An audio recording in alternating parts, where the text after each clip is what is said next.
Боо чанел болсон явдал 2 дугаар хэсэг 401 тоо. Накамура хэмээх нэгэн залуу Судо Санкайша буюу түрээсийн компанид ажил эрхэлдэг байжээ. Түүнийг нэг өдөр дархан дуудаад "За Накамура, манайх сайхан 4 давхар 16 өрөө бүхий нийтийн байр хөдлөж харсныг чи мэдэж байгаа. Тэр байрны засвар үйлчилгээ болон түрээслэгчид очих бүхий л үйл ажиллагааг хариуцсан ажиллах хэрэгтэй байна" хэмээн ажил даалгажээ. Накамурач ажилд орсноосоо хойш анх удаа ийм том ажил хариуцаж авч байгаадаа маш их баяртай байлаа.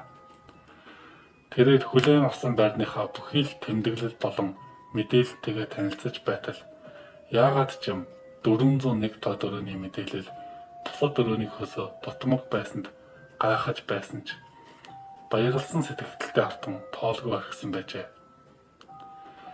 Накамура тухайн байран дээрээ очиод өрөө болгонтой танилцсан шаардлагатай засвар үйлчилгээг тооцсон явсаар 401 тоо дөрөнд ортол нарны тасгал сайтай бусад өрөөгөө бодвол цэвэрхэн тогттой өрөө байсан ч таазан дөлгөөтэй гэрлийн бүрхүүлийн хажууд харлаж цоорсон хэсэг байгааг анзаарав. Тэрээр засварын компани дуудаж гэрээгээ ягштал хийгээд тэдэнд даатгаад бусад ажлаа амжуулахаар хотын төв рүү явлаа. Хэд хоногийн дараа Накамурагийн утсанд дуудлага ирсэн нь засварын компани ажилтан байлаа. Тэрээр "Накамура-сан, 401 тоотын засварын талаар ярих гэсэн юм. Та ирэх боломжтой байна уу?" хэмээн дууджээ. Накамурач гайхсан байдалтай тухайн өрөөнд явж очтол засварчин авах уу? "За дүү минь, энэ өрөө нэг л биш байна. Хамт ажиллаж байсан залуу маань өчигдөр надад хий юм харсан талаар яриад би ч тоогоогүй өнгөрсөн. Гэтэл өнөөдөр цаашин халуураад ажилдаа ирсэнгүй. Сая бас надад хий юм харагдлаа. Яг ард чинь байгаа толинд харагдсан учраас би одоо бүтээгээ тавьчихсан байгаа юм. Чи нэг харна байгаа" гэлээ. Накамурач сүнс хий үзэгдэлд итгэдэггүй нэг юм байсан бөгөөд юм бодлогүй тухайн толь руу хартал юу ч харагдсангүй. Харин нуруугаар нь хүрд дагаад л явчихаж. Ямар тааш тэр өрнөө засварын ажил дуусаад хурдхан түрээслэхийн тулд бусад өрөөнөөс арай хямд үнээр зар тавьжээ. Төдийлөн хугацаа өнгөрөөгөө байсан ч түрээслэгч гарч ирсэн нь 50 орчим насны ганц бие эмэгтэй байлаа.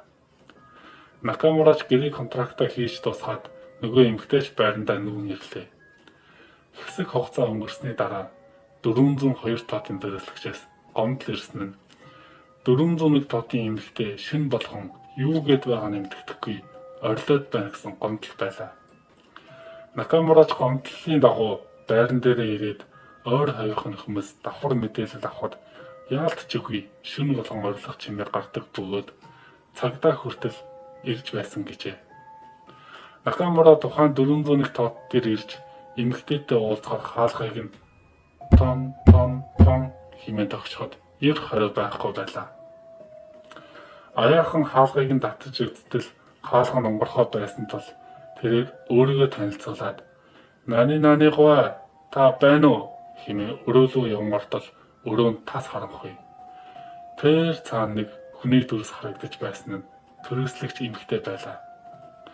Гэнэтхэн Накамураараа орилон ирж түүнийг гадагш төлхөн унгаахад Накамура гинэд ухаарсан мэт байдал биштлээ хэмээн бодоод цагдаа дууджээ.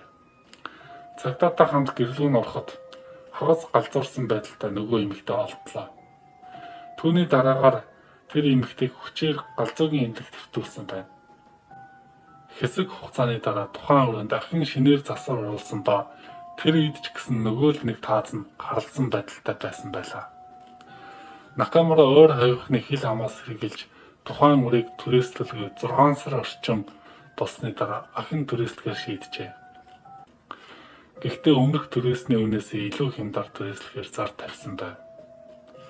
Төд удалгүй дараагийн түрээслэгч гарч ирсэн нь хөдөөнөөс уюутан болон ирж байгаа нэгэн залуу байлаа.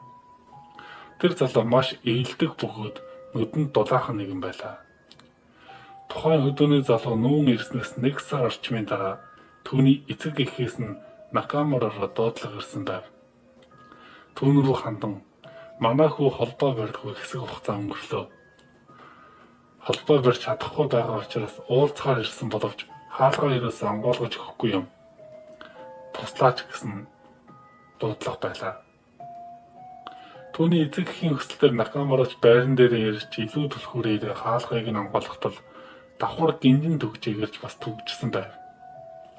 Накамурач машинаас гинж таслах багаж авчлан гинжийг таслаад хаалгыг нь онгойлгоход өмнөх байдалтай яг ижил өрөөнд тас харамгүй. Гэхдээ зургатны дуун гарч байв. Накамура өрөөний гэрлийг асаах гэсэн боловч ир асаж өгсөнгүй. Ямар сони юм бэ? Яагаад асахгүй? Зургатны дуу гарч байж гэрэл нь асахгүй юм хэмээн бодсон. Гэвч таазан дөргөд байгаа гэрэл рүү хартал тас харуудаар бүрхэгдсэн байдалтай байв. Цонхны хэсэгч модал тас харуудаар бүрхэгдсэн байдалтай байгаа нь дотор арзаалгаж байлаа.